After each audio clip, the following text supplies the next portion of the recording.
اب حدیث مبارکہ کے اگلے الفاظ سنیں. کچھ لوگ آئیں گے لیکن ملائکہ ان کو دھکیلیں گے پیچھے.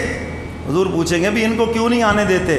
یا رسول اللہ آپ کو نہیں پتا آپ کے بعد انہوں نے دین میں نئی نئی چیزیں گھڑ لی تھیں، آپ کی سنت کو چھوڑا، آپ کے طریقے کو چھوڑا، اور اس کے مقابل میں بدعات، رسومات، خرافات، اپنی من مرضیاں ان لوگوں نے نکال رکھی تھی، اور آپ کے دین کا حلیہ بگاڑ کے رکھ دیا. لوگوں کو پتہ ہی نہیں سنت کیا ہے، بدعت کیا ہے، لوگوں کو پتہ ہی نہیں رہنے دیا نبی کا دین کیا ہے اور ان کا من گھڑت کیا ہے.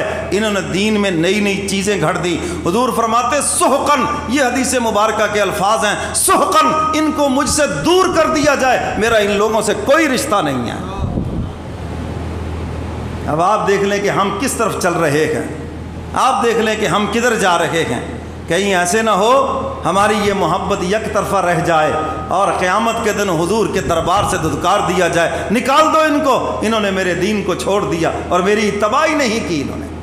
تو اس لیے میرے محترم سامعین، اس آیت مبارکہ میں حق تعالیٰ فرماتے ہیں میرے محبوب بننے کا نسخہ یہ ہے، فاتبعونی، میرے محبوب کی اتباع کرو.